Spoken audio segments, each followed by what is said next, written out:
नमस्कार बच्चों, आज डेट 17/12/2024 है। 10th क्लास का जो नया बैच है इसमें हम लोगों ने आज विस्थापन अभिक्रिया को पढ़ा था। विस्थापन अभिक्रिया में हम लोगों ने देखा था कि किस प्रकार से कोई एक तत्व किसी दूसरे तत्व को विस्थापित कर देता है। इसको ज़रा सा समझते हैं फिर से। हमने बताया था कि जो A है और B ये दो अलग अलग तत्व है, दोनों मिलकर के एक यौगिक बना रहा है। इसके साथ में कोई एक तत्व C है, ये जब अभिक्रिया करता है तो क्या बनाता है। निश्चित रूप से इसमें मैंने बताया था कि जो A है ये धनात्मक संयोजकता अर्थात पॉजिटिव आयन देने वाले तत्व होंगे, B नेगेटिव देने वाले होंगे, तभी इसको पीछे लिखा गया है। और साथ में जो C है ये भी पॉजिटिव या ऐसे भी कह सकते हैं कि कोई एक धातु वाला तत्व है, तभी ये अभिक्रिया हो सकता है। जो विस्थापन अभिक्रिया होता है, इस विस्थापन अभिक्रिया का जो मैकेनिज्म होता है वो इस प्रकार से कि जो C तत्व है वो आकर के इस A तत्व को हटा देता है और हटाने के बाद इस B के साथ में जुड़ जाता है। हटाता इसलिए है क्योंकि जो A तत्व है ये कम क्रियाशील होते हैं C से, या ऐसे भी कह सकते हैं कि जो C तत्व है वो A तत्व से ज़्यादा क्रियाशील है। अगर कम क्रियाशील हुआ अर्थात अगर C कम हुआ, A अगर ज़्यादा हुआ, तो ये जो C तत्व है ये A को हटा नहीं पाएगा और उस कंडीशन में अभिक्रिया नहीं होगा। हम मान के चलते हैं कि A कम अभिक्रियाशील है और C ज़्यादा अभिक्रियाशील है। उस परिस्थिति में क्या बनेगा? उस परिस्थिति में बनेगा CB, यानी कि ये ऑब्वियस सी बात है कि ये भी पॉजिटिव रहेगा, ये नेगेटिव रहेगा और जो A है वो मुक्त हो जाएगा। जैसे कि अगर मान लेते हैं कि A अगर गैस है तो ये दो आयनों के साथ में बाहर गैस निकल जाएगा, और अगर A कोई धातु तत्व है तो ये नीचे आ जाएगा प्रेसिपिटेट के साथ में, जिसको हम लोग क्या कह सकते हैं, जिसको हम लोग अवक्षेपण अभिक्रिया कहते हैं। इसके बारे में नेक्स्ट क्लास में या आगे की क्लास में हम लोग पढ़ेंगे विस्तार से।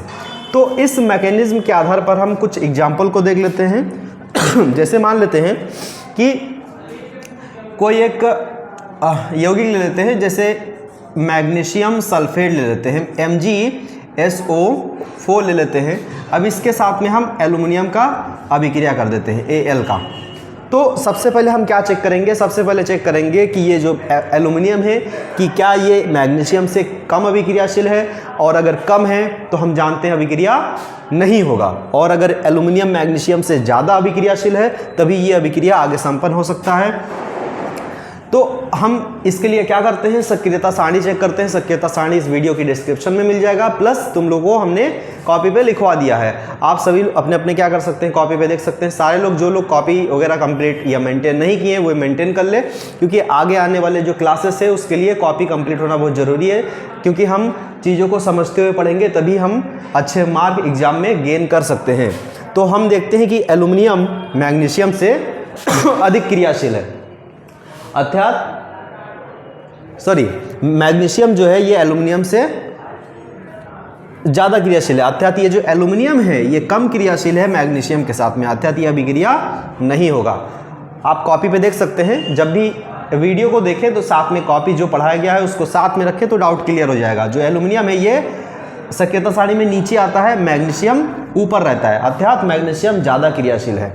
तो अब हम क्या करते हैं, इसके स्थान पर अगर इस प्रकार से हो कि एल्युमिनियम सल्फेट हो, AlSO4 और SO4 के साथ में थ्राइज हो, Al2SO4 प्लस Mg, ये परिस्थिति अगर हो तो ये अभिक्रिया हो सकता है। क्या बनेगा इस अभिक्रिया में? हम देखते हैं कि मैग्नीशियम ज़्यादा क्रियाशील है एल्युमिनियम से, तो अब क्या करेंगे, ये मैग्नीशियम आएगा और इस एल्युमिनियम को हटा देगा और SO4 के साथ जुड़ जाएगा और बनाएगा क्या, जैसे ऊपर मैंने लिखा था इस प्रकार से बना देगा, MgSO4 प्लस Al। अब Al हम देखते हैं कि धातु है, ठोस होता है, तो ये नीचे प्रेसिपिटेट आ जाएगा। हम कोशिश करेंगे कि आने वाले क्लासेस में साथ साथ में हम एक्सपेरिमेंट भी लाइव करते रहें, हम चीज़ों को समझते हुए आगे बढ़ेंगे। ठीक है, तो इस अभिक्रिया को आप नोट कर सकते हैं आप वीडियो पॉज करके।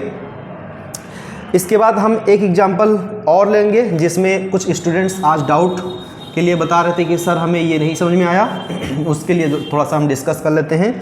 हम सिंपल सा एक लेके चलते हैं। मान लेते हैं FeO, इसके साथ में हम एल्युमिनियम जोड़ देते हैं। निश्चित रूप से हम जानते हैं कि जो Fe है वो आयरन है, और आयरन एल्युमिनियम से कम क्रियाशील होता है, या ऐसे भी कह सकते हैं कि एल्युमिनियम Fe से ज़्यादा क्रियाशील है। ये ज़्यादा है, ये थोड़ा सा डाउन है, अर्थात एल्युमिनियम जो है इस Fe को हटा देगा और इस O के साथ में जुड़ जाएगा।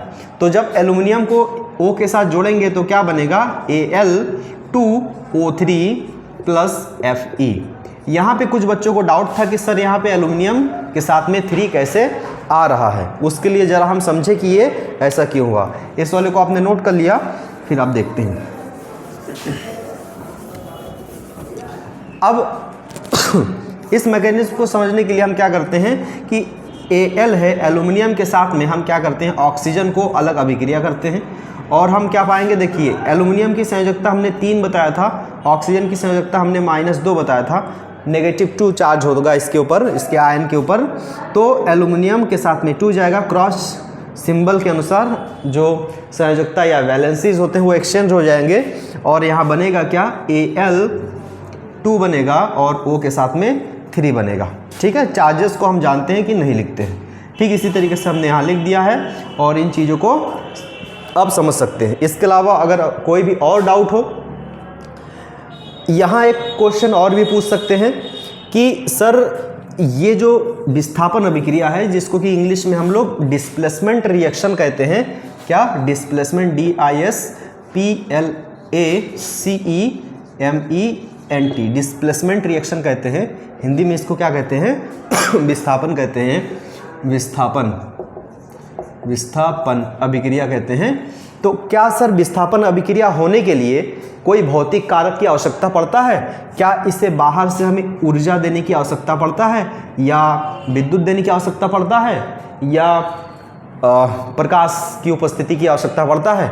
तो ऐसा जरूरी नहीं है, परंतु कुछ ऐसे अभिक्रिया होते हैं जिसमें कुछ मात्रा में ऊष्मा दिया भी जाना चाहिए, या जब दोनों ही बहुत ही कम क्रियाशील हो। जैसे अगर हम सक्रियता सारणी देखेंगे तो सक्रियता सारणी में अगर कॉपर और गोल्ड के बीच में अगर रिएक्शन हो, या डिस्प्लेसमेंट करे या विस्थापित करे, उस परिस्थिति में ऊष्मा वगैरह की आवश्यकता पड़ता है। लेकिन अगर हाइड्रोजन से ऊपर क्रियाशील तत्व है तो सामान्यतः उसके स्थान पर किसी भी प्रकार की भौतिक कारक की आवश्यकता नहीं पड़ता है।